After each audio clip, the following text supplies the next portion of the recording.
माणसं तिथे ज्यावेळी हल्ला झाला त्यावेळी तिथे आम्ही दाखल झालो, त्यावेळी 5 माणसांवरती जवळपास 150 ते 200 माणसांनी दगडफेक करून आम्हाला आमच्या जागेवर हुसकावून लावलं। तिथून आम्ही पोलीस स्टेशनला आलो। पोलीस स्टेशनला येईपर्यंत आमची जी हद्द होती ती सगळी जमीनदोस्त केली। जमिनीवरती हद्दीसाठी सागाची झाडं, आंब्याची झाडं, शेवग्याची झाडं, डाळिंबाची, नारळाची झाडं, ही सगळी झाडं होती, ही सगळी जमीनदोस्त केली। आम्ही वर्षभरासाठी लाकूड लागतं चुलीसाठी ते जमा केलेलं तेही जमीनदोस्त केलं। आमचं घरगुती सामान जिथे आम्ही साठा करून ठेवतो त्या जमिनीमध्ये वाड्यामध्ये आम्ही साठा करून ठेवलेला तोही जमीनदोस्त करून घेतला। आमच्या पायामध्ये जोडवी राहिली नाही, ती गळ्यात मंगळसूत्र राहिलं नव्हतं। मी हळदीवरून थेट तिथे आले, माझं 14 तोळ्याचं मंगळसूत्र कुठे गेलंय ते मला माहित नाहीये। माझ्या हातात बांगड्या नव्हत्या का काय नव्हतं। कोणी लाकडाने मागून वार करत होतं, कोणी दगडफेक करत होतं। 5 माणसं 200-250 माणसांना फेस करू शकत नाही।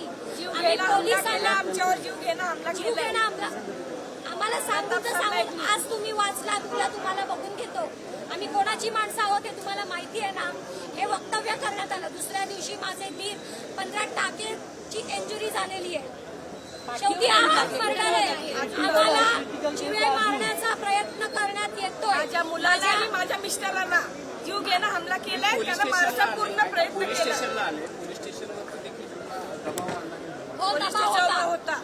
आम्हाला आम्ही किती वेळ सांगत होतो की आमची तक्रार घ्या, आमची तक्रार घ्या, तर तुमचा मेडिकल कागद येऊ दे। मी सांगितलं रिक्वेस्ट करून की तुम्ही समोरून मागून घ्या। माणूस जर तिथे 15 टाके पडून जर तिथे तो इंजर्ड झालेला आहे तर आम्ही कागद याची वाट बघू का? जोपर्यंत कागद येत नाही तोपर्यंत आम्ही तक्रार दाखल करू शकत नाही। आम्ही 2 वाजल्यापासून या इथे पायरीवर बसून होतो। 6:30ला तक्रार घ्यायला सुरुवात केली। रात्रीचे 11:55 झाले, जिथे मी साईन केलेली आहे तिथे टायमिंग टाकलेला आहे। 12ला 5 मिनिटं कमी होती त्यावेळी तक्रार दाखल झाली। पूर्ण प्रकाराची माहिती जी आहे पोलिसांना दिली आहे, काय पोलिसांकडनं माहिती? बघा, पोलिसांनी एका प्रकारे भूमाफिया प्रताप सरनाईकला वाचवायचं काम केलंय आणि त्यांच्या लोकांना वाचवायचं काम केलं। परवा रात्री आयुष्यात माझं असं पहिल्यांदा झालं की 12-1 वाजता 100-150 लोक जाऊन JCB पोखरेंनी घरं तोडतात, झाडं पाडतात आणि फक्त जागा बदलते। या भूमिपुत्रांनी आपली जागा दिली नाही म्हणून असं बळजबरी जागा घ्यायची, कब्जा करायचं, अशा प्रकारचं काम प्रताप सरनाईक आणि त्यांच्या कंपनीच्या आणि त्याच्या लोकांनी केलेलं आहे। काल त्यांच्यावर FIR झाली, परंतु ते अटेम्प्ट टू मर्डर झालं। ज्या प्रकारे घाव आहे, एखादा माणूस मेला असता, अटेम्प्ट टू मर्डर झाला पाहिजे होता। 100 लोक त्यांच्याकडे येतात आणि त्यांना मारण करतात आणि भूमिपुत्रांची घरं तोडतात। त्यासाठी आज आम्ही आलोय। पोलिसांनी सांगितलं अटेम्प्ट टू मर्डर घ्या आणि जे नावं ते देतील शेतकरी, जे त्यामध्ये दोषी असतील, मग सरनाईक असतील की इतर असतील, त्या सर्वांवर कारवाई झाली पाहिजे, त्यांना आरोपी केलं पाहिजे आणि आपण इन्क्वायरी करा। दुसरं सामूहिक जागा आहे, यामध्ये तहसीलदार असेल, तलाठी असेल, महापालिका असेल, यांच्यावर पण शहानिशा करून त्यांच्यावर कारवाई केली पाहिजे। त्यांनी कुठल्याही प्रकारची परवानगी दिली असेल तर सामूहिक जागाला सहमतीशिवाय देता येत नाही, म्हणून त्या सर्वांना यामध्ये आरोपी करा आणि त्यांची इन्क्वायरी करा।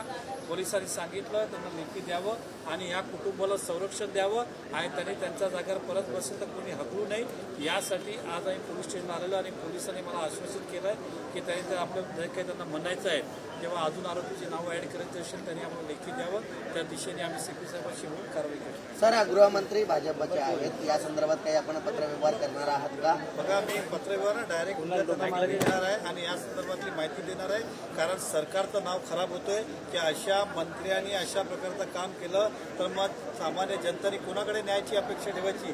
ते मंत्री आहेत, त्यांची जबाबदारी आहे राज्य सांभाळायची, परंतु ते स्वतःच काम करायला निघालेले आणि पहिला त्यांनी अशाच प्रकारे मीरा भाईंदरमध्ये केलं। मीरा भाईंदरच्या लोकांनी त्यांची हकालपट्टी केली, उदाहरण सांगतो। आणि तुम्ही विचार करा, सरनाईक साहेबांनी आत्मचिंतन केलं पाहिजे की एक कुटुंब तुम्हाला अशा शिव्या घालतो ज्यावेळी जे मी बोलू शकत नाही, अशा ते तुम्ही विचार, त्यांची वेदना किती असेल त्या कुटुंबाची वेदना समजा, तुम्हाला श्राप लागतील असं मी सांगायला हरकत नाही। ज्या मराठी माणसाची तुम्ही गोष्ट करता त्याच मराठी माणसाला छळण्याचं काम करतोय आणि मी मुख्यमंत्र्यांशी बोलणार, उद्या महसूल मंत्र्यांकडे त्यांना घेऊन जाणार, त्या तहसीलदारला सस्पेंड करा ज्यांनी त्यांच्या अर्ध्या जमिनीला सहमतीशिवाय NA केलं, त्यांच्यावर पण कारवाई करा। जर सरनाईकांवर जर गुन्हा दाखल झाला नाही किंवा काही कारवाई पोलिसांकडनं केली गेली नाही तर पुढचं पाऊल काय? बघा, 100% जे दोषी असतील त्यांच्यावर गुन्हा दाखल नाही झाला तर गरज पडल्या तर सभागृहात पुन्हा विषय मांडणार, कोर्टात जायला लागेल तर कोर्टात जाऊ, पण या कुटुंबाला आम्ही न्याय द्यायला लागतो।